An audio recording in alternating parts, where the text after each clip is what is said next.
All right, everybody. Monday afternoon, the Krug Show meets the Cone Zone. We got a lot to talk about.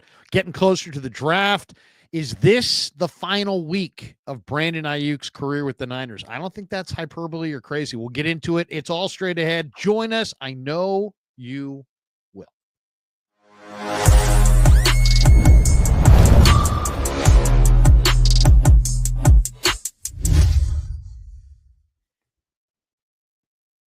All right, welcome to the Krug Show. We'll fire up the music. We always do. I was waiting for the guitar lick. I was like, where to go? Where to go? Exactly. There it is. Where's that button? I can't find the button. Welcome to the Krug Show and the Cone Zone on a Monday. Hope you guys are doing great. I said, I know you will. It's kind of cocky. I don't know you will. I hope you would join us. Thanks for joining us. Thank you to our sponsors, Pig and a Pickle, the best barbecue in Northern California. It is the only restaurant that Grant Cohn has not done a video at this month. I've seen a lot of the food videos, but you got to check out Pig and a Pickle. I got to, because rumor has it that Jed's taking Parag there next month. Really? Yeah, maybe. Yeah, that would be big. Emory, maybe will they go to the one in Emeryville, or will they sit at the bar at the one in Marin County? I love the public market. I grew up going to the public market. I gotta go. Market is very cool. It is very cool. Yeah. And then especially if you're like a Warrior fan, they put up the game on the big screen, and you got all those different people eating different foods, and it's very cool. And the Emeryville vibe down there is very, very cool. So check it out. Pig it up, Pickle. Say hi to Damon and Mary. Tell them the Krug sent you. I get pictures of people buying barbecue on my phone every day. Hey, Krug, I'm having a brisket. So anyway, thank you for supporting the Krug Show, and most importantly, Pig and a Pickle. All right, Brandon Aiyuk. Let's get right into it, because this is like they got a huge bonus coming up for Aiyuk. It's April 1st. It's now the 24th. I think there's reason to believe that the 49ers really, really, really want that $110 million that they can get back of Jed's money, even if it sets them back a little bit. This year, it seemed like they're in that mode. I think Aiyuk's gone, but he's not gone for nothing. You know what I mean? They're not going to give him away, but at the same time, he's a tough asset to value, Grant, because he truly is the Bentley who's been in an accident, has a bent frame. It's only 6 months old, but man, it's been in an accident. It's got a bent frame. He bought it for $250. He wants to sell it for the Niners want to sell it for $150. What the guy comes down the street, says, give it to me for $20,000. They say, no way. Now we got the negotiation. And I think you're going to see Aiyuk go. And my guess, it's going to be for not a great package of day 3 picks, but maybe I'll be surprised, because I'm hearing the Browns, the Patriots. I'm hearing 2nd round, 3rd round, 4th round. That would be intriguing. I think I don't know if that's going to happen, but what do you think? Is Aiyuk going to be dealt or not? Well, I think they want to trade him clearly before April 1. That's when they would have to give him $22.855 million in an option bonus. I don't think they want to give him that check. So what's nice about Aiyuk is that they had trade discussions with teams about him last year. So they know who's interested. They can call these teams again, the Browns, the Pats, maybe the Chargers, and say, look, you were willing to trade X, a 2nd round pick, a 1st round pick last year. Would you be willing to trade a 3rd round pick this year? Would you be willing to trade because these teams were willing to trade for Aiyuk and give him an extension. Well, the extension has been signed. They may feel it's a bargain now, considering where what Jamar Chase just got. And so I don't know. I think the Browns would be interested, but would Aiyuk just flat out refuse to go there? It'd be hard. I mean, I don't think he'd go to play with Deshaun Watson. Maybe he'd be interested in playing with Shadur Sanders. The Browns would sort of have to explain their vision to Brandon Aiyuk. But one team I think is really interesting is the Chargers. They just seem to they always made sense for Aiyuk. Last year, they need a number 1 wide receiver. They have a quarterback who can really take advantage of a deep threat. And they have cap space. So that's the team I'm kind of looking at, the Chargers. Can the Niners get something done with them? That makes sense. It's just, I think that seems like the Chargers are earlier, have more better options available, because it just seems like they're earlier in Harbaugh's deal. I don't know. That's an interesting one. And they definitely have more cap room. The Browns seem like, I don't know. I mean, if you give the 40, well, first of all, what's the price tag? What's Brandon Aiyuk worth? We know. Well, real quick, I just saw a Bleacher Report article where they had the Chargers trading a third to the Niners for Brandon Aiyuk. I felt like that's a little optimistic for the 49ers. I would say so. To me, it was interesting that, Lynch kind of referenced getting younger when he was asked about, the rumors surrounding Aiyuk. He didn't just put him to bed. He almost was like, he's going to go in a few weeks and we're going to get younger. It seemed like in the name of draft picks, but in draft pick land, with his contract and his injury and the unknown of the whole thing, don't you think draft pick wise, it's not a second round, third round. To me, it's more like a day 3 deal. And the two teams that supposedly had interest was New England and Cleveland. New England's got 3 7th round picks. Cleveland's got 4 6th round picks. I think those are the picks. I mean, I'm hoping it's a 3rd round pick, but I don't know. I bet you it's the day 3 stuff. I just feel like if the Niners are desperate to move him and his contract before April 1 because of this option, and you're like basically begging a team to take on the contract and pay this option in 7 days, then that really reduces his value big time. He might be worth more in 2 months or 4 months once you can see him running around, maybe play a preseason game or something. But now I think you could argue that the Niners might have to give up a draft pick to get someone to take on this contract before he can pass a physical. I mean, the Niners just need to get rid of this contract. If they're trying to like cobble together shekels to offer Brock Purdy. I mean, if that's the most important thing, they got to get rid of this contract. I gotta think that, on the verge of, you want to make Jed happy, say, hey, Jed, we're going to pay Brock $100 million. But hey, by the way, Jed, we also got out from underneath $100 million on the Aiyuk deal. And I think that might, you know what I mean? You didn't want to pay Aiyuk. Right. We got out of it. You paid 1 year of Aiyuk. We took on dead cap. No one cares about dead cap this year at all. So sorry about the Aiyuk thing, but it didn't cost you too much. And now you can pay Brock without worrying about it. I could see that happening. It seems like it'd be tough. If I were Brock Purdy, I'd be looking at this situation. And if Aiyuk gets that option bonus on April 1st, I'd be thinking, oof, that was my money. What's going on? I mean, and the other question with Aiyuk is, if you move him, now you've moved Debo and Aiyuk, and now you need a receiver. So it's kind of an interesting situation. New England, would you take Kendrick Bourne in part of the package coming back, or is he done?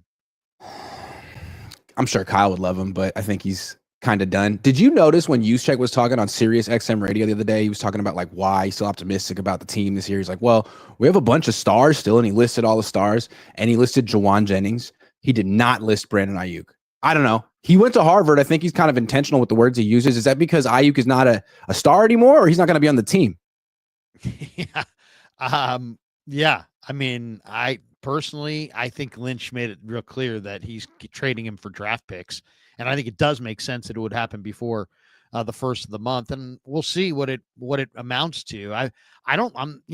Here's the other thing too. It's like the 49ers, if you're going to rebuild this thing, you're not going to rebuild it all with rookies. So you may want some extra day 3 picks to flip around on day 3 of the draft for veterans, like, maybe Robert Saleh and Bryce Huff reuniting. I know he's kind of doesn't really have a place to play in Philly. He was good for Robert Saleh. It wasn't that long ago. He's not old. I think he probably could be had on day 3 of the draft for maybe, who knows? I don't know what Howie's going to want. 6th round pick, 5th round pick, something like that. Maybe a 7th. Maybe, I don't know. I mean, I'm sure they want to just get out from underneath Bryce Huff. Maybe something like that makes sense.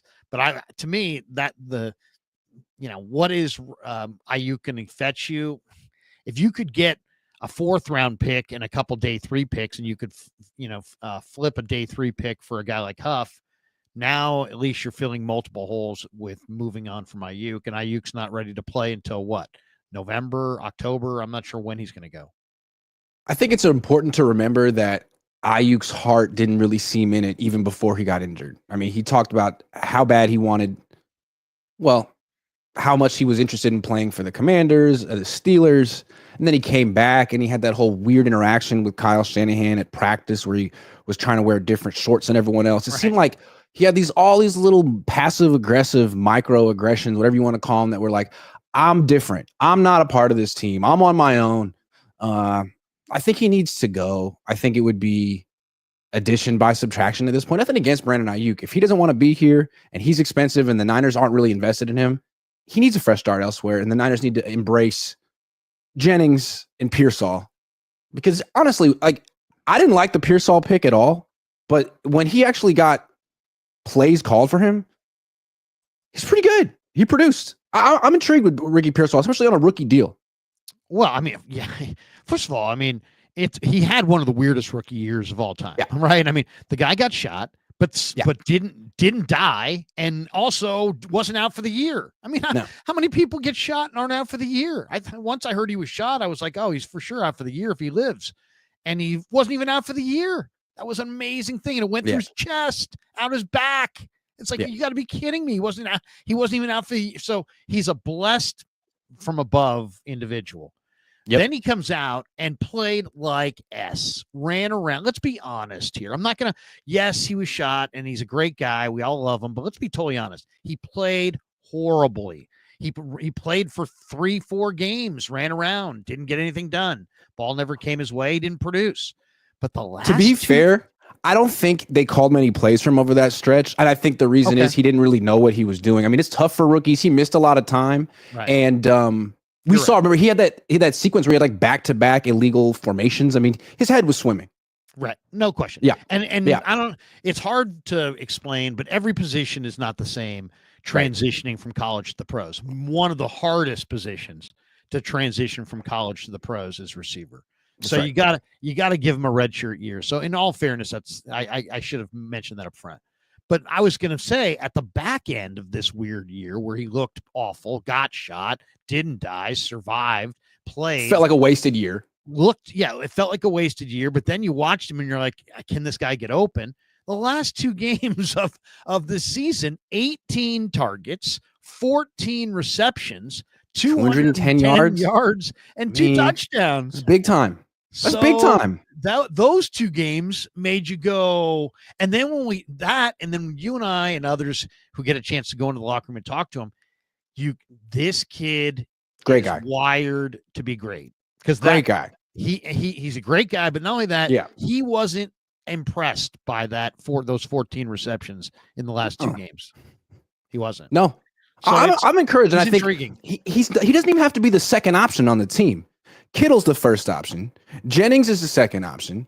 Pearsall could be the third option. If McCaffrey's healthy, he's the third or fourth. Like, Pearsall doesn't have to do too much. And that's kind of where Aiyuk was when he was young. He could kill you. You could run the whole passing game through him. But as far as opponents were concerned, when they were looking at the Niners offense, he was like third or fourth of the people they had to shut down. And he benefited from that. I'm laughing at it because I just saw this super chat, caught my eye. Sometimes a super chat will catch your eye. Joseph, for real, here's to the Fresh Shirt Fund. Krug, would you trade the Niners Southern Trap music for more Bay Area music? La Russa killed the NBA Finals performance. That's my thing with Kyle. Kyle likes to talk about how cool he is and how much rap he knows, but it's just a bunch of stuff that he's been playing since he was in Atlanta with the Falcons. I think he needs to update his playlist and get a little bit more Bay Area flavor in there. I think the Warriors do a real good job of tapping into that stuff. And the Niners, they bring in Pilo, which is good. I like that. But they could do so much better. The All-Star game, they had Too Short in the house. I like that. I think the Warriors did good with that. The NBA did good with that. Heated heavy 559 Grant and Kruger, my yin and yang, and Marks the Boss. We're the yin yang twins. Marks the Boss 3 member for 42 months. Awesome. Long time. Great to see.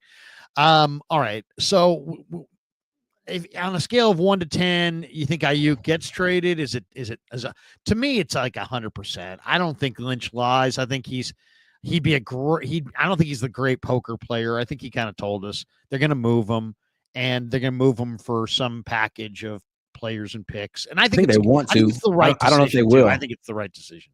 I think they want to. I think they've decided it's the right move. I would agree with them. I'm a little skeptical that a team will come through in the next few days and be like, oh, we have to trade for him and write him in check on April 1, and we don't even really know where he's at in his recovery. We'll trade for him, but in May, in July, and in which case the Niners are like, but we just paid him $22 million. I'm curious. I mean, the Browns are stupid. They could come in and just give the Niners a third-round pick for Aiyuk and say, we feel confident this will work out. But it's a big leap of faith for a team to make. No question. But you know what? There seems to be a market, and God bless for everything we're hearing. Pats, Browns, God bless the Cleveland Browns if they're out there. God bless them, man. Because no one wants to go to that team willingly. They have to kind of bring people in. And sorry, Brandon. They know that. I mean, I don't know if you've read any of the Browns chatter, but the Browns people are like, hey, man, this is our opportunity to get him. Last year, he told us no. I mean, it's like they're just the jilted lover or something. They're just I think they're used to people saying no to Cleveland. Which is strange. It's not like it's the worst city of all the cities in America. I mean, it's got a nice gentrified downtown. They're going to have a new stadium eventually, the big fan base. I mean, you could do worse. Rock and Roll Hall of Fame. Yeah, it's right there. Bad owner, though. Yeah. Bad owners through time. I mean, the Modells. How about the idiot who kept writing the hate letters to LeBron? That guy. Oh, yeah, that's not good. That's not good. Bill Barnwell believes trading down from number 11 would benefit the 49ers, allowing them to add to their 11 draft selections. He says, if they can add multiple starters, they have a shot at righting the ship quickly in 2025. I kind of agree with him. I think Bill Barnwell is, oftentimes the smartest guy in the room. I don't know his background. I don't know much about him, but I love reading him break down the NFL, and the guy's right so damn much. And I think he's right on this too. I think this should be the plan. I mean, I could look at all kinds of different mocks and look at this guy and that guy at 11, but I think the plan when you're there in their spot, you got to pick as valuable as 11, and there's so many good players in the 20s that really are intriguing that could really help you. Walter Nolan, Kenneth Grant, Jedi Barron, they're all there like 17 to 25, and you're picking 11.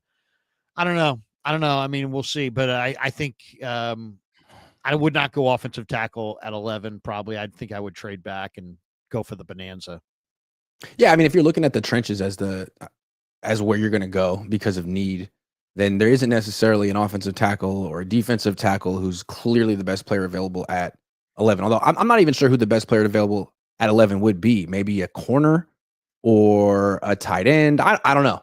But I think you could definitely argue that they should trade down 5 spots, 10 spots, because they've put themselves in a position where they need how many day one starters who are rookies? I mean, 3 on the D line. Let's start offense. I think you need, first of all, if you're being real, I don't think you can say for sure that Christian McCaffrey is ready to roll full bore. And so I think you need a starting caliber running back. You don't need the fullback because Juice is back. You don't need the number 2 quarterback because you got Mac. But you're going to need for sure at least one starting receiver. And I would say you need a starter at left guard. So, and maybe right tackle if you move. But I'm just trying to what do you absolutely need? Running back for sure. I would say defensive tackles 2, 1 D end. I mean, you need 3 D. You were going to have Leonard Floyd, but you cut him to get Joey Bosa. You ended up with none of them. I mean, you can't count on any pick that's not a day 1 or 2 pick to be a day 1 starter. They could become starters, but you can't count on them. You can't draft them with that in mind. So you have 3 top 100 picks, 4 top 100 picks. You might need 6 this year, considering how you've approached free agency. And John was asked, hey, I didn't hear the question, so I only heard his answer. The answer was like, yeah, there's this thing called the draft. I don't know if what the question was. Was the question presumptuous, like, hey, do you guys, have a prayer of, was it, I don't know what kind of question it was, or was it, because he seemed kind of set off by the question. And he was like, there's this thing called the draft. And, that's great, but they've put themselves in a situation where they really need, I was looking at their roster. They got 10 young core guys. They got 7 old core guys. So that's 17 players on a 53-man roster. They just had 20 guys walk out the door. I mean, they need a 15 to 18 man draft class / undrafted class of contributors right away. That's a tall order. So it's unrealistic because good teams miss on half of their picks. Good drafting teams miss on half of their picks, and you can't expect a bunch of rookies to be ready to go right away. A lot of times it takes 2, 3, maybe 4 years for a young player to develop. So this draft could be the greatest draft in franchise history, but it may not even pay dividends until 2027. So the question, I think, for Kyle and John and Jed next week at the owners' meetings isn't necessarily what's the plan for 2027. We see that. What's the plan for 2025? How can you tell fans and analysts that this team is going to be a legit contender next year? Why? Because you're going to add a bunch of rookies and Christian McCaffrey's coming back? I don't see it.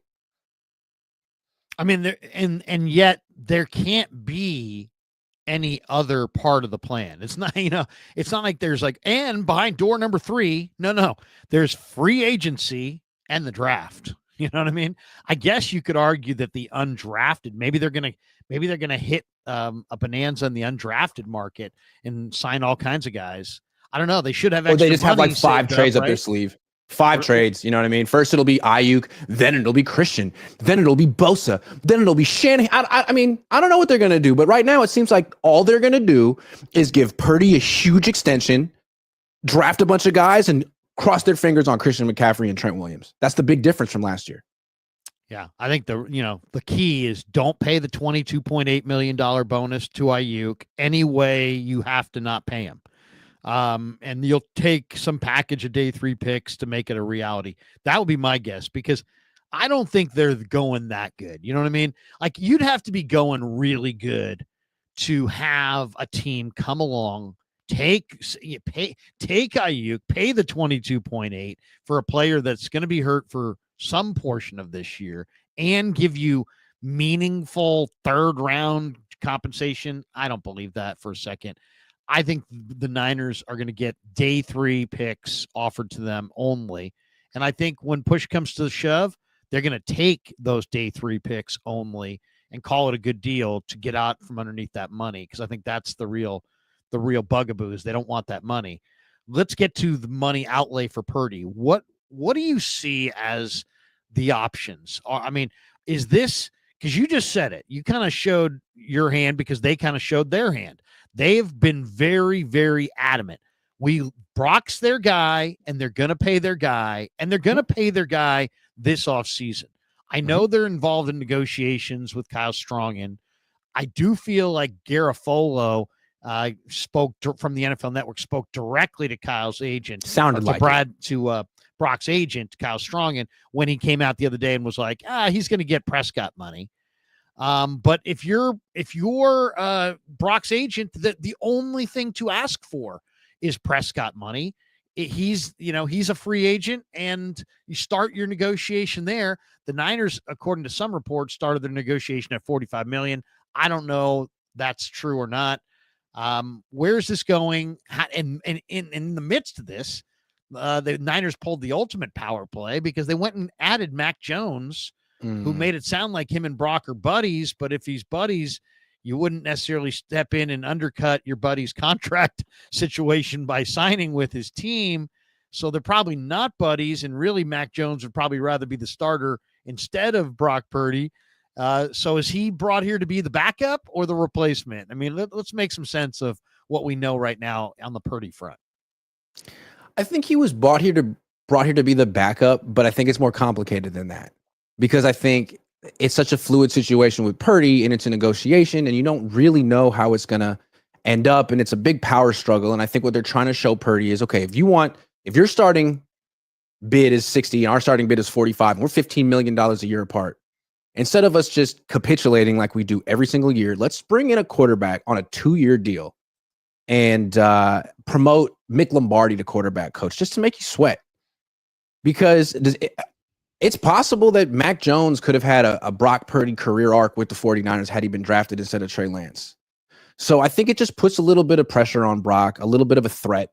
Like, look, we're not going to really improve our offer that much. You can make whatever argument you want to make that you're worth whatever, but this is our offer. We'll negotiate a little bit. But if this drags on too long and you want more than what we think is fair, then we got Mac Jones. And if you want to hold out, then he's going to get a lot of reps with the starters. I don't think you want that. So I think that's a smart way to play it. It's not necessarily they're saying all the right things. We love Brock. We want him to be here. We're going to make him an offer, but it's going to be fair. And we don't know what they consider fair. Well, I mean, it's ultimately we're going to find out how much conviction do they have in their love of Brock. I mean, do they love this guy and they mean it, or do they not? And then the bottom line, I don't think they do. If they meant it, they'd offer him a 6-year deal. They'd offer him a 10-year deal. I think they keep saying Brock's a great guy. We love Brock. That's not the issue. We all know Brock's a great guy. Is he a great quarterback? And I think after last year, it's hard to say that he's definitively an elite quarterback. He had a down year. He had a great year before then.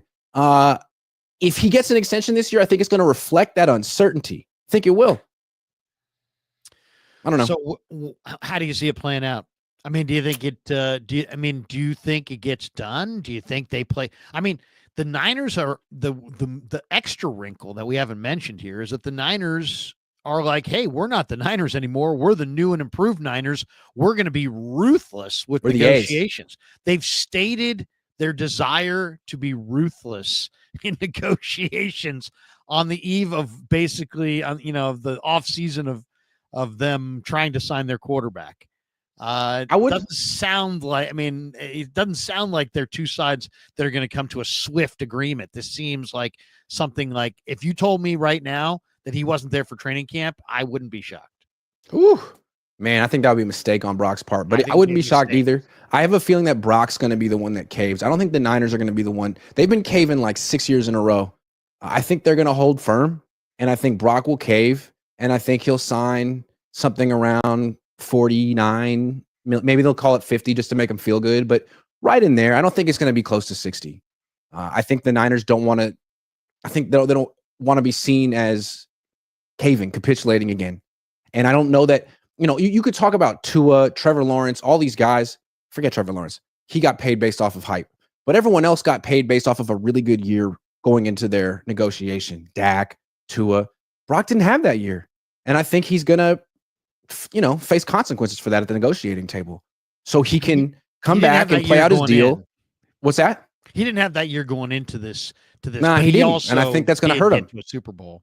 He did.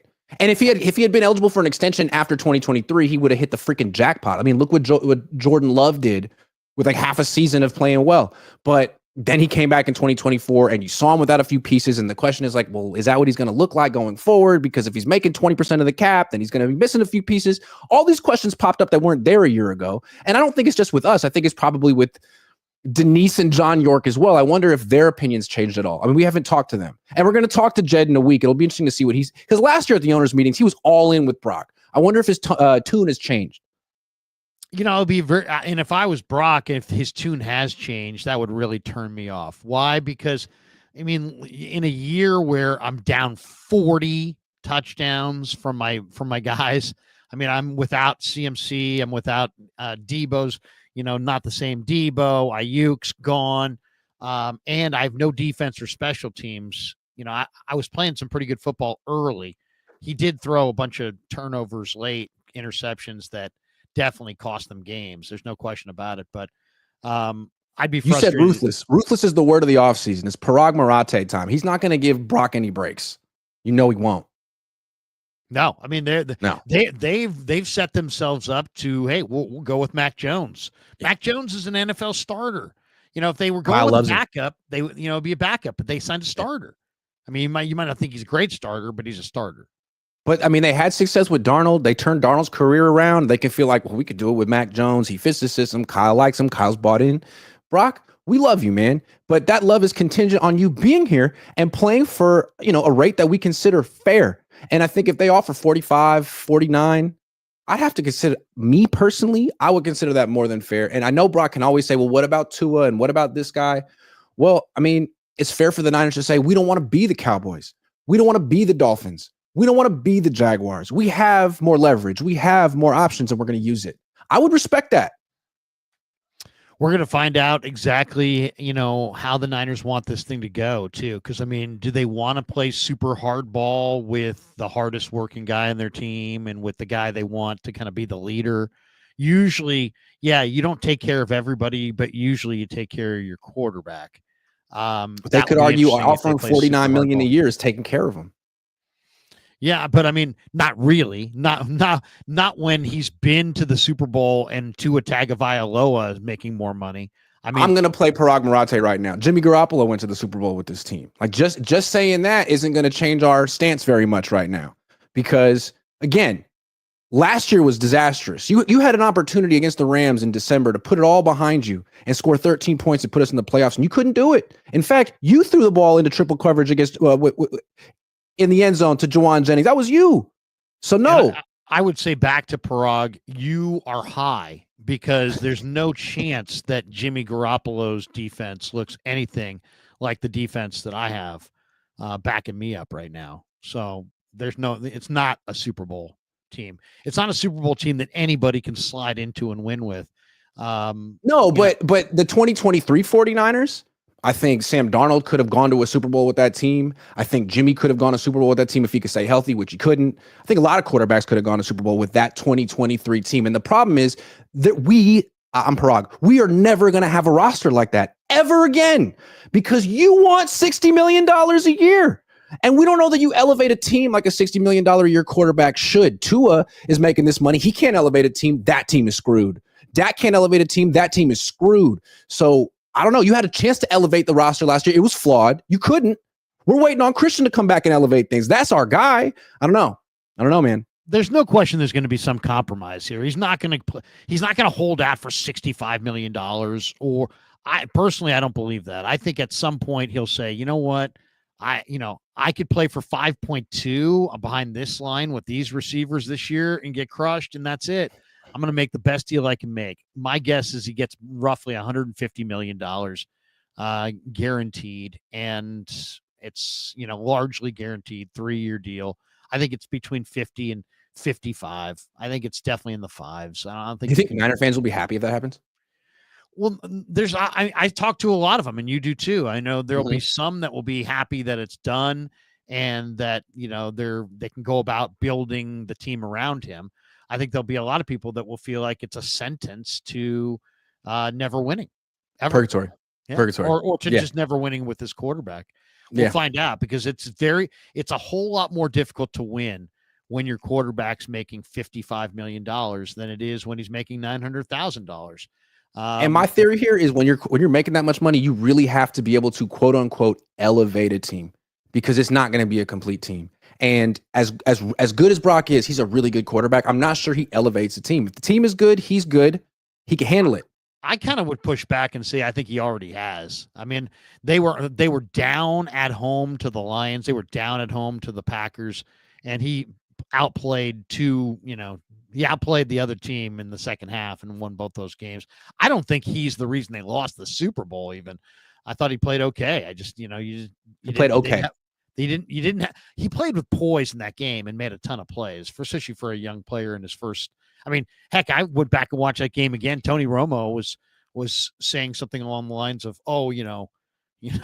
it's awesome that for the Chiefs that Brock's got the ball first, because he's gonna, this moment's gonna be too big, and he handled the moment. So I mean, obviously they didn't win the game, but 19 points in regulation. It wasn't just him. No, they can't block Chris Jones. Period. No, but if you're paying $55 million a year for a quarterback, I'm thinking Josh Allen, who could elevate Khalil Shakir and a bunch of scrubs at wide receiver, Joe Burrow or Lamar Jackson. And with Brock, it's like, I don't know if you're in that class, man. Like, you're really good, but I don't know that you're like elevating a team that has no defense or that has no offensive line or that's missing wide receivers. Like, I don't know that he's that guy. There's not that many of those guys. Mac's not that guy.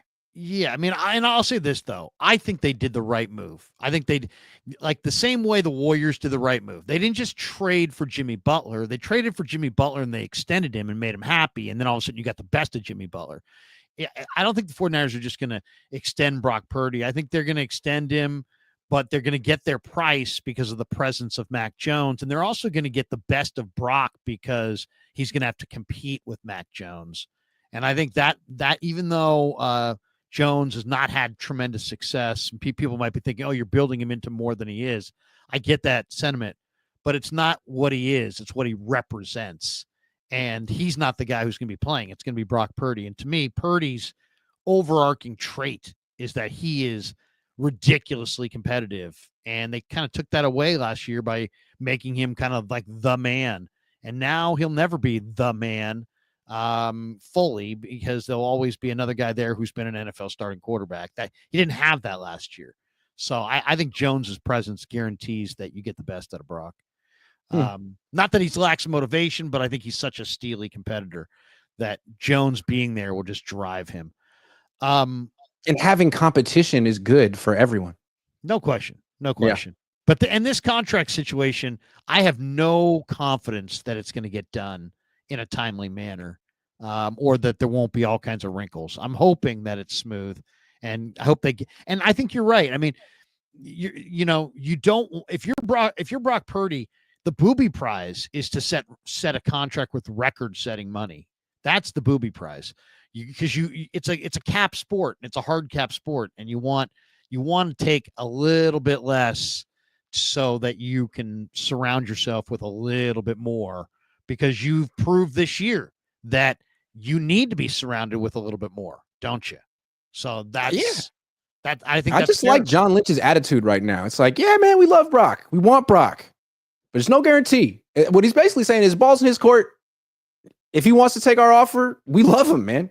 But if he wants to play hardball with us after the season he's coming off, well, we have Mac Jones on a 2-year deal. So let's see what you want to do, Brock. I kind of like it, man. It's about time the Niners get a little tougher in these negotiations, because they've just caved about 6 or 7 times in a row. It sets a bad precedent, and they're really going to have to pay through the nose on the quarterback front if they don't take a stand. Here's the thing. Nobody ever wins in the NFL when your quarterback holds out, period. So if they really are about winning, they better drive this hard into the draft. But at the same time, when you're taking on $85 million in dead cap space, it's not like anyone really thinks they're going for a Super Bowl this year. I mean, a successful season is they make the playoffs and lose in round 1. I mean, people keep saying, well, the 2023 Rams did it. The 2023 Rams lost in the first round of the playoffs, and that's what the Niners are hanging their hat on, that they could be like them. So I don't see how serious 2025 is. The only thing I'd say about this is that I think if you looked at that Ram team and this Niner team, I think this Niner team has better talent than that Ram team. This Niner team has 17 players that we'd consider core players, I think. I mean, but that Ram team had a better quarterback and a better coach, if I can say so. Yeah, we can debate that on the coaching front, but yeah, the quarterback, there's no quarterback for sure. Okay, quarterback for sure. Because I saw someone tweet today that Stafford is clearly less efficient than Brock, and my head exploded. Put it back together. Efficiency. What does that even mean? Like, we know Stafford's better. Purdy knows Stafford is better than Purdy. Come on, man. We can be honest. When somebody tells me my show sucks, I'm going to be like, you know what? No, yeah, my show may suck, but you know what? I'm more efficient. I'm more efficient than other shows. I have better graphs and more of them. Just check out the next gen stats. They're up there. Jake, not to skip topics, but I do want to hit a couple more. Sure. Give me a running back you think the 49ers are going to draft. Cam Scatiboo. They're going to draft the day 2. They're going to draft Cam Scatiboo. Not because he's a white running back. I'm not going there. He's a bruiser like Mason. But he's much more of a receiver than Mason was. And I think that's what the Niners are looking for. I think they realized last year Mason is a hell of a runner. But when McCaffrey goes down, they can't replicate that receiver out of the backfield. And their whole offense is built around it. So I think they're going to get Scatiboo, who put up kind of McCaffrey numbers in college. He's a big-time receiver. He's just a different type of athlete than McCaffrey. I've never been more certain of anything in my freaking life. They're drafting Cam Scatiboo. 5'10", 220. I mean, he had an amazing game in the playoff good player. Where he's throwing passes, catching passes, running. He started at Sac State, man. He's a Sac State guy, and that he's from over there, right? He's from over there. I think he's Elk Grove or something like that. Yep. Yeah, he's a Sac guy. Tough guy. So that's a good one. That's a good one. There is some running back that right now, like every single day, is talking to Bobby T. Bobby T is calling one or two of these running backs every single day. We just don't know who it is. Could be RJ Harvey. Could be Travion Henderson. I think it might be Travion Henderson. Why? Just because I think they're looking for a great player. I think they're looking for two things. A guy who can catch the ball out of the backfield and be a safety valve, because they just lost that in Debo. They need that receiver in the short area. And they also need somebody who can really, really, really block. And Travion Henderson is considered just an awesome blocker and an awesome receiver. And he's a little small, but that's my question with Travion. Here's my question. Great player. Sort of like in a Jahmyr Gibbs role, kind of like a guy who takes maybe 10 to 15 carries, but is super explosive. Okay. But the Niners don't really use a running back by committee. It's Christian McCaffrey until the wheels fall off. So if McCaffrey goes down, maybe they'll change that. But if that's how it's been since he's been here. If McCaffrey goes down, I think they're going to need someone who can like carry the load, because Garendo's never been that guy, even in college or high school. And Travion Henderson has always been sort of in a timeshare with Judkins. And I wonder if they'll look for someone who's like proven that they can take a big workload over a full season. Another reason I think they'll go to Cam Scotty Boo. In that they could go RJ Harvey. I see RJ Harvey and I think, whoa, look at this guy. He's 5'8", 210. He's super fast and he's just awesome. He can block and he can run, he can catch. So we'll see. But that's one of the big questions, because they're going running back in round 2. Do you think they'll take one round 2 or 3 with the 75th pick, or do you think they'll go 100? I think they're going to go with the last pick. I think they're going to go with Oladejo in round 3 from UCLA. I think he's going to be their guy in round 3. I think Bossa could be their second guy in round 3. They have those 2 third-round picks. They should just draft all the freaking Oregon players. They've had success. The second round could be more D-line or O-line. Yeah. O-line, D-line. I think it's an O-line, D-line thing, Is there any world where Genty drops him? I mean, I don't think they're in a position to draft Genty. I mean, they're not. He's ready to roll. They're not ready to roll. They need to build that line in front of him. It's true. So, but I mean, he's special for sure. I think what could be a great play here to fleece Dallas, because Dallas they want Genty, or they want Hampton, they want a running back, and they're picking one pick behind you. So you just every time you talk to them, you just play up Genty. The people are calling on Genty, and then just fleece them out of a day 2 or day 3 pick by just not taking Genty. You know what I mean? And, we didn't take Genty, kind of the way the Niners did it with Pace, the Bears GM. Look, all I'm saying with the Niners is like, they don't necessarily need to have the best quarterback, the most talented quarterback to make long. I mean, they've gone to Super Bowl with 7th round pick and Jimmy, not to downplay Brock, but when they've made their runs, they've had running backs who are out of their freaking mind good. Raheem Mostert on an all-time heater. Christian McCaffrey playing like a Hall of Famer for a year. Like, if they got Genty and he's the truth, they could make a real run this year. They're such a run-oriented team. Just saying. No, I totally agree with you. I do think they're going to be on the hunt for the star back, because you say, they're a run team. They are. Genty, I mean, there's a lot of star backs in this draft, I think. Genty, I think, is a star. Omarion Hampton from North Carolina, he's a star. Henderson might be a star. You mentioned Judkins. Judkins was a full-time guy at Ole Miss. What do you think about the guy from Iowa? Caleb Johnson? He's his numbers were terrible. You can't look at his numbers because they had an awful offense, a terrible passing game. When they ran, everybody in the world knew he was going to run. But he also ran behind a great line. So it's Iowa, so it fits. It's very similar to the Niners system. Yeah, I like him, but he's not as explosive as some of these other guys. Like Dylan Sampson from Tennessee, love him. DJ Giddens from Kansas State, love him. RJ Harvey from Central Florida, love him. I mean, there's a bunch of guys. Brashard I like Smith. Caleb Johnson because he does seem like he has some receiving talent. Like he can pluck the ball away from his frame, and it seems like he's a really good one-cut runner. He's got the vision. I just think he's a good fit. But I know he ran like about a 4.57. He's not super explosive, but decisive.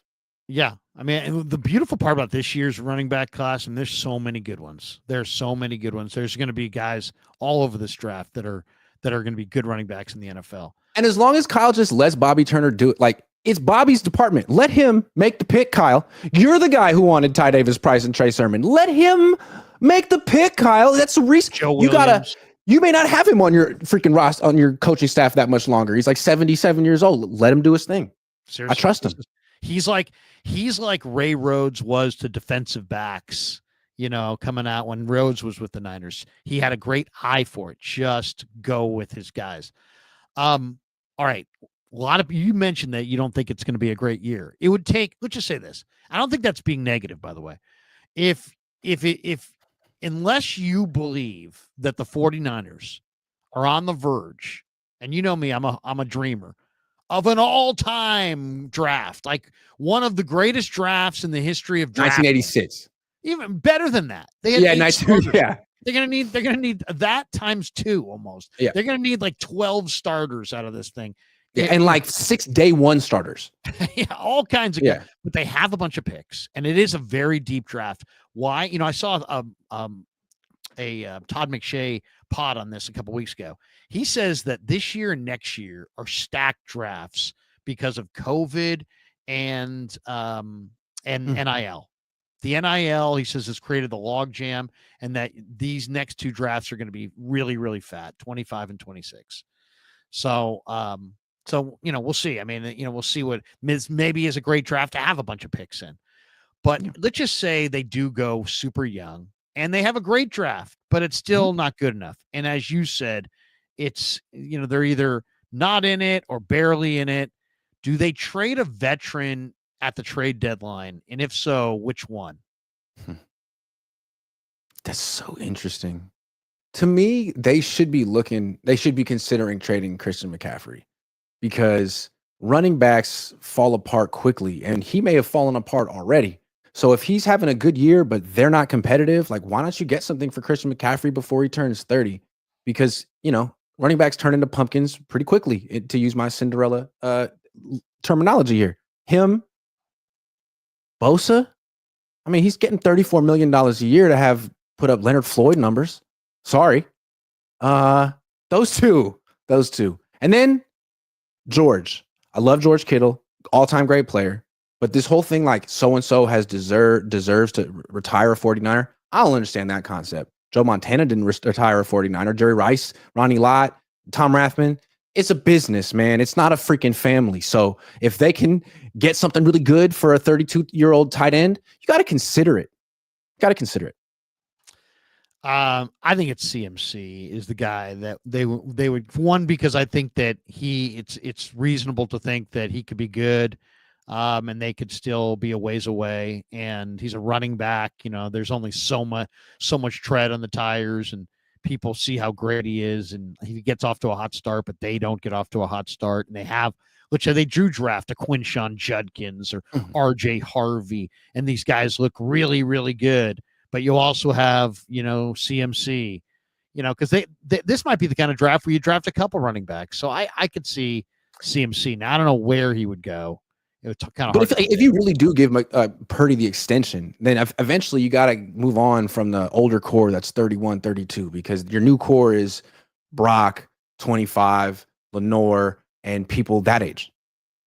No question. And you know what? The true answer to this question is probably going to be whoever's willing to take the hometown discount is probably going to stick. And whoever's not willing to take the hometown discount is probably going to either not be cut or traded. Why did the Niners keep Armstead over Buckner? Because Armstead was cheaper. Right. Armstead. And they had reasonable and they also was Armstead and Ward, but they also had reason to believe that Armstead would, in future contracts, want to cut him a deal because he was from Sacramento and he had local ties and blah, blah, blah. Right. And the irony of that is when they were done with him, they kicked him out and he had to go to Jacksonville. Yeah. So it's like, it's true. That's just kind of reality. A couple more before we get out of here. is Jake Brendel a good player or not? He doesn't allow sacks. And Chris Forster talks about him like we're talking about Mike Webster in 1980. And John Lynch talks him up too, it seems like. And yet Pro Football Focus does not talk him up. And they seem to think that he's borderline awful and definitely replacement level. And the fans seem like they don't like him. And I got to be honest, based on what I've seen, I'm not a big fan. What's up with Brendel? I've never seen. Matt Barrows came out with a thing the other day. He's like, oh, obviously he had been at one of the pro days. And he's like, I wouldn't be surprised at all if Brendel and Nugent and Zakel are their centers going forward. And it's like, I wouldn't be either, because when you talk to them, they talk those guys up. What's the deal with Brendel? How is Brendel good and we don't see the greatness, or is Brendel not good? And we just don't look at Brendel the way they look at Brendel. They look at I think they look at the center position as a position that's very cerebral, almost as cerebral as the quarterback position, because all the pre-snap protection calls are on the center, not the quarterback. So that's why I think they've been developing Nick Zakel for years. He's very smart. Is he a good center? I don't know, but he can learn the offense. He can dissect the defense. He can do all the mental things pre-snap that a center has to do. They've gone with Alex Mack, who went to Cal and was like a veteran. They had a veteran in Richburg. They've never drafted the position. I think the mental part of it is very important. Jake Brendel went to UCLA, great school, hell of a school, smart guy. Is he a good one-on-one blocker? Absolutely not. When they say he hasn't given up sacks, that's because centers are rarely one-on-one in pass protection. But when he is one-on-one in pass protection, he often gets ran over. He's 285 pounds. He doesn't always set the protections right either, as we've seen in Super Bowl and multiple big games. And I don't know. He's old. It seems like his best qualities are not getting hurt and maybe fitting the Niners outside zone run scheme. Other than that, no, he's not good. Sorry. I think to me, when I watch him, I see a guy who absorbs punishment. He doesn't give punishment. No, I want to see somebody give punishment to the opponent and not just absorb it. Why do you suck in short yardage? Maybe because your center isn't very good. Well, they told us. I mean, I hate to say it. In some ways, when they re-signed Juszczyk, they kind of threw Brendel under the bus, because who else could it be? You cannot run in short yardage, and you have Christian McCaffrey, and you have Dom Pooney, your hand-picked right guard. So if you can't run, it's either the fullback or the center, and you just re-sign the fullback, so it's got to be the center. Am I missing something? And he's going to be 33 next year, and he's not good. So I think it's time to start thinking about life after him. But again, they've never drafted, unless you consider Nick Zakel center, they've never drafted the position. Signed through 2026. Damn. Best free agent signing by the Niners thus far this offseason. To me, it's Mac Jones. I loved that signing. I thought it was shrewd. They could have signed any backup quarterback. They could have went and got Jameis Winston or Joe Flacco, but they got a guy who's still young, who was a first-round pick, who's a national champion, who has a whole lot in common with Brock and Jimmy Garoppolo, clearly fits the system. You got him for 2 years instead of 1. I think they learned their lesson with Sam Darnold. Would have been nice to have Darnold for 2 years. I love that signing. I think that's, especially with Brock, who's had some injury issues. You don't know that he's going to necessarily play 17 games. Nice to have a talented backup, not just freaking Brandon Allen. I like that one. I'll say this. I like that one too. Just to be different, I'll say Richie Grant. I like Richie Grant. They gave him only a $1.5 million for cash this year. He's a former second-round pick in 2021. He started 32 games between 2022 and 2023. And then Raheem Morris came in, and he wasn't Raheem Morris's guy, but there's not a major injury there. He's relatively young. I think that's a good. I think that's a good get. I think Richie Grant competes with Jair Brown and Pinnock for time at safety, and I think that's the price is right. They got a young veteran there. I like that one. What about Luke Farrell? Big upgrade over Eric Sobert. I mean, I am no. I mean, you better be able to run the ball. They can't run the ball. I mean, and now you got a blocking special team guy. I mean, I like the fact that you're going to give your special team coach some support. These are obviously his handpicked guys, and good for him. Let's hope they work out. The other one is Demarcus Robinson. And it's like, yeah, he produced last year. He's about 31. I just wonder, like, for a couple more million, they could have had Brandon Cooks, who I consider a better wide receiver. Maybe I don't know who has more left in the tank at this stage, but Demarcus Robinson was a solid signing. I don't know. He's always played with Mahomes and Stafford too. He's okay. He'll catch the ball. I mean, he's all right. But he doesn't have that. What they really needed was that receiver. They needed Tutu Atwell off the Rams. He's not explosive. Yeah, they need a guy that's going to make you go, uh-oh, this guy's going to run right by us, and he's going to blow up the coverage. Will the Niners regret losing any of the players they let go this offseason? And if so, which one will they regret losing the most? I don't think they're going to regret trading Debo. I just don't see that one working out. I could be wrong. They might regret trading Aiyuk way down the line if they trade him for like a 5th-round pick and he ends up in a year or two making a full recovery. But I think the two guys who went to Denver, Hufanga and Greenlaw. I understand why the Niners didn't bring them back individually, but Greenlaw in particular, they wanted to bring him back. They tried to match the Broncos offer at the last minute. I mean, if he can stay healthy and keep playing like he did in that Rams game, ooh, that one hurts. Because he really looked like he was the MVP of the defense in that game. It seemed like he's exactly what they've been missing all year. Because as great as Warner and Bosa are, it seems like they need Greenlaw or someone like him to make the whole thing work. I don't know. Well, I'll just say this. Greenlaw has got that, he's one of those guys that loves the violence of football, and he's a tone-setting player. He's a leader. The guys all admired him. And just, it's okay to let a guy like that out of the room if you can identify the young guy who has those traits in the draft. And there are some guys in this draft that are like a Dre Greenlaw, and go get them. Go get Jalen Walker, Jihad Campbell. Like in round one, you could get a guy. There's a guy named Eugene Asante from Auburn who's probably going to go in the 4th round. He might go in the 5th round. And he's a little bit smaller than Dre, but he's everything that Dre is as far as like he's violent and he's fast and he's a hitter and he'll just keep hitting and hitting and hitting and hitting. He's just an amazing linebacker, Eugene Asante. But yeah, I think it's Greenlaw. What do you think of Jeffrey Bossa, Oregon Duck? Not that great. I mean, he's fat. He's a great. I mean, he's an incredible athlete. He's a former safety, and he's a great coverage player. He's a really good coverage player, but he's not the striker that Greenlaw is. I mean, Greenlaw is the kind of guy that hits you, and you've been hit. Let me ask you this: Aziz was the same thing as Greenlaw. What do you think of Winters? I love him. I think he flies around, makes plays, but he's just also not a hitter, big hitter. He's more he'll fall off tackles. But he's part of the solution for sure. I mean, he's a good player.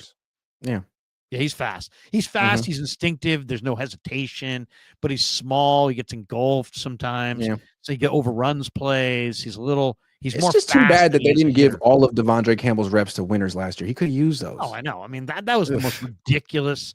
I mean, I was begging for that. I mean, I literally in press conferences. I'm literally begging. I got to give you so much credit for that. You were like, Nick Campbell do that Winters doesn't do. Come on, Nick. And he was like, I don't know what to tell you, man. I mean, Devondre's a veteran. We were like, we know. He's a quality veteran. He told us he was a quality veteran like 3 days before the guy went AWOL. You tried to help him, man. I mean, it was so obvious too that the guy that Campbell was not being able to handle the twilight of his career. He just couldn't handle it. He couldn't handle it. So, I mean, it's some guys, there are personality types. They just can't handle being anything but just the on top. And when you're not on top, it's like, it's time to go. And that was him altogether. Okay. There's a bunch of NorCal guys in this draft. Stanford's got Alec Ayamor, who's a receiver who a lot of people think is a Debo type replacement. He's a big, fast, raw player with terrible ball skills and a messed up knee, but he is big, strong, fast. And Lynch Yes, was talking to him. I like that. He blew out the PCL, MCL, Oof. ACL, and the meniscus. I mean, blew the whole thing out. But you've got Alec Ayamanor, big, no offense, fast but I'll receiver, pass. but terrible. Maybe as an undrafted free agent, but no. Ooh. Then you have Noel Williams from Cal, who probably has better ball skills than Alec Ayamanor. Noel Williams caught more interceptions than Alec Ayamanor probably caught touchdowns. I mean, it was almost amazing. And then there's Teddy Buchanan, who I'm a little partial to because he is a St. Ignatius Wildcat. He went to SI. He's an SI guy. Go Cats, get him Cats, go get him Cats. And he's damn good, Teddy Buchanan. Then there's Nick Nash from Is he a linebacker? State. Teddy Buchanan's a linebacker. Nick Nash is a receiver. Okay. And then there's the guy I had on my YouTube channel a couple weeks ago, Jackson Slater from Sac State. I'm calling that the Bay Area. So what do you think? If you can have Teddy Buchanan, NorCal Teddy Buchanan guy, all the way, man. Teddy Buchanan, YE, right? Not EY. Teddy YE. Right. Ted with 2 D's, YE Buchanan. I always felt like SI was kind of the sister school of O'Dowd, or O'Dowd was the sister school of it's so funny SI. that I thought of you the other day because my son, who plays for Northgate High School, was playing a game against De La Salle Saturday. So I'm at De La Salle watching. Is that always a blowout when you play De La Salle? That's when I was a kid. If you played De La Salle, it's like, we're losing. Northgate beat De La Salle. Hey. Now, granted, I think this De La Salle's maybe second team. I think they got another team. But it was like 8-7 or whatever. We won the game. But the team coming on to play another De La Salle team as soon as we were over O'Dowd. And they got the uniforms with the big, just says O'Dowd across the front. We always have really nice gear.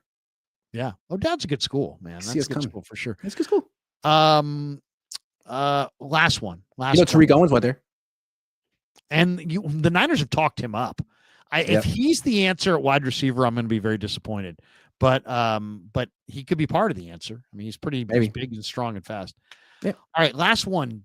The big question this offseason that is hard to decipher, and you're never going to get an answer. So we might as well just throw it out there recklessly on a live stream like this. Do you believe that the power quad of Jed, Parag, who, by the way, were pictured out at a restaurant the other night, no John and Kyle, but Jed and Parag and others, Jed, Parag, John, and Kyle, do you believe they're all on the same page? Are they on 4 different pages? Are they on 3 different pages? Or are they on 2 different pages? I think my best guess is that Jed and Parag makes sense, right? John and Kyle, that makes sense. One page. I think Jed and Parag are on the same page. I think Jed and Parag, and we saw it at dinner the other night. They're socializing together. We used to see that kind of stuff with Kyle and John and Jed. The 3 of them would have dinners at Jed's house or Kyle's house and post and like drunk tweet about it. I mean, they used to do that stuff. They don't see that anymore. This year it's about Parag, and I think they're on the same page in the sense that this is a revenue stream, just like Leeds United, just like Rangers FC. And you can't overinvest in one. They all need to be viable. And right now, the Niners are producing the most money, but they're also costing them the most money. And I think he has a plan that the Yorks have bought into. The plan involves challenging John and Kyle right now. And I think the plan is really clear. Like, we don't need to spend $334 million. We spend a lot of money on this general manager and this coach. So if John's really good, we'll give him 11 draft picks. Who knows? We might give him 12 or 13 if we trade down.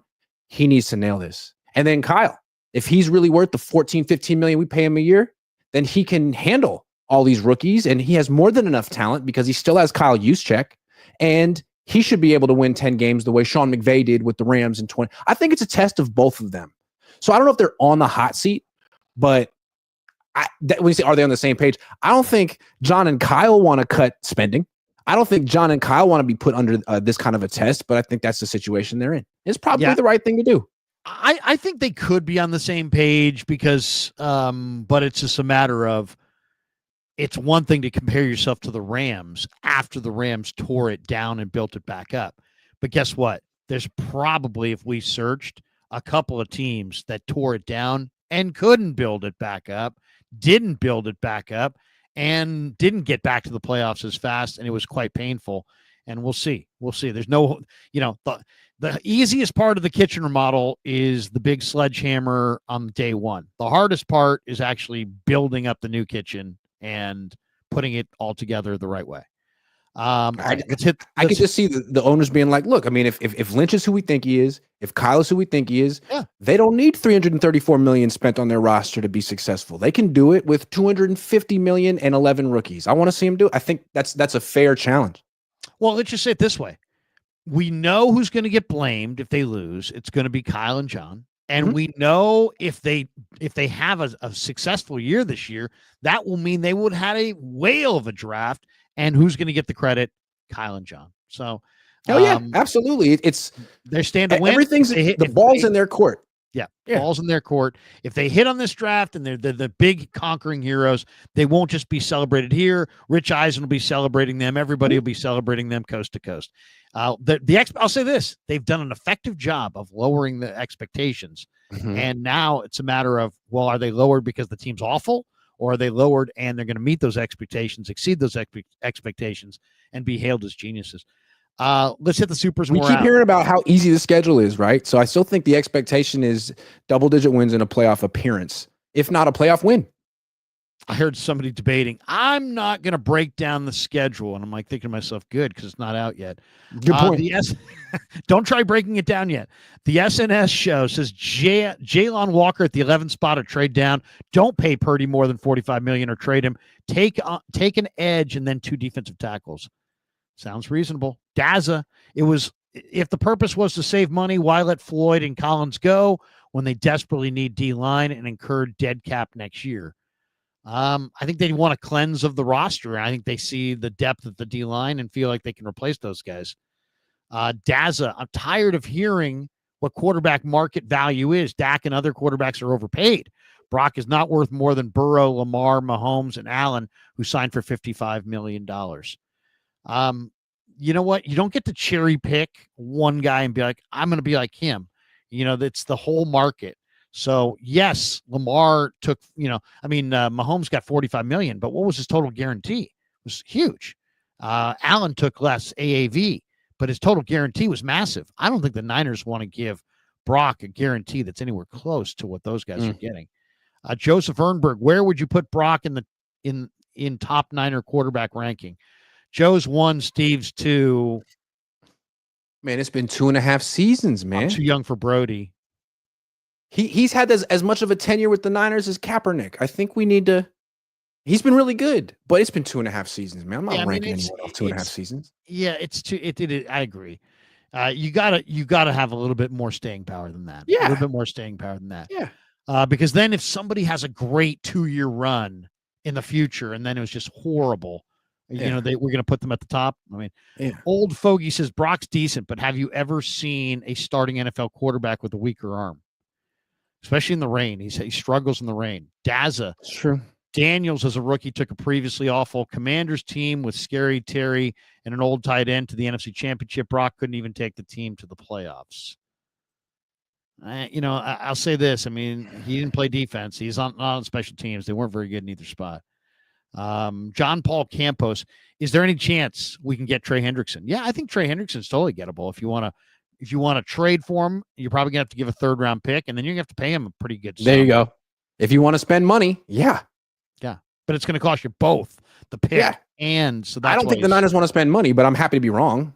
Yeah, no, there's nothing that they've shown in this offseason that says that Trey Hendrickson's on their dance card. Niner Cali boy, why we overlooking IG? Garendo. Oh, he's great. But again, he was never a starter in college, never had a big workload, had 84 carries, left the field on a cart to end the season. I mean, he hasn't shown that he's a durable bell cow running back, and the Niners don't rotate running backs. So they're going to need someone who can. Even Jordan Mason never proved that he could carry the load like that, even in college. They need someone who can do that. It's a great comment. Why? Because they threw him 16 balls last year. He caught 15. That's incredible. That's a high. He's a good receiver. He's a really good receiver. And he's going to be, if they're good this year, he's going to carve out a role that is a Debo. He's going to have some kind of a role. The wheel route to him is murder because he runs that 4.3, dude. It's just nice. And he was a wide receiver in high school. Oh. Right. So he's got so much talent there. He's got to hold on to the football and stay healthy. Stay healthy. All day, every day, Kim. BA gets traded. Should Kyle get fired? One of many. One of many. Let him coach the year. They brought him back for this year. Let him see what he does this year.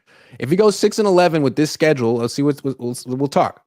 All day, every day, Kim. Kyle's new nickname should be 9 Lives. This is his 9th season. I mean, yeah. You don't get forever. You don't get forever. If you ask Andy Reid, he did a good job in Philly. They had a lot of success. He didn't get forever. That's right. Tony B says Genty at 11. And I don't know if the Niners necessarily would have the guts to fire Kyle. That'd be pretty rich. Like, even the Eagles didn't fire Andy Reid. They just let his contract expire. With the Niners, they used to give Kyle Shanahan an extension every 2 years. I don't think he's getting an extension this year. And if he doesn't have a good year this upcoming year, I could see them just kind of letting it play out. I could see them angling for McVay at some point, just because he's got the ties. True. But it's hard to really, it's hard. Other than that, I can't really picture them moving on from Kyle. Gabriel Suarez said, CMC's value right now is too low. I would gamble and let him play to regain some value and trade him mid-season.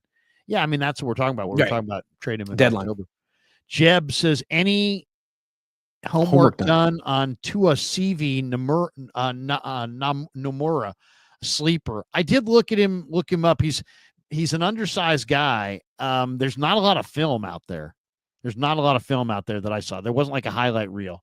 But you know what? I'll do a deeper dive after the show because that's a good one. That's a good name. He's a linebacker, and I like hyperactive linebackers. They're always fun to watch.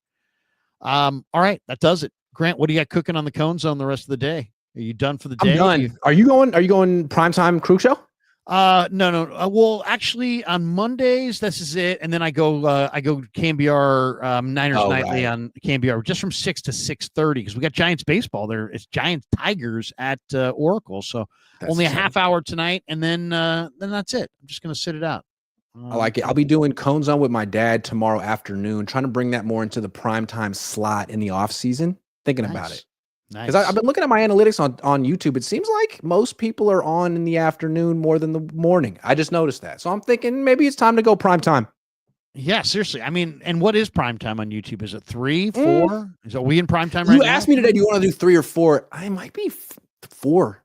4, 7 Eastern. Yeah, something like that. Yeah.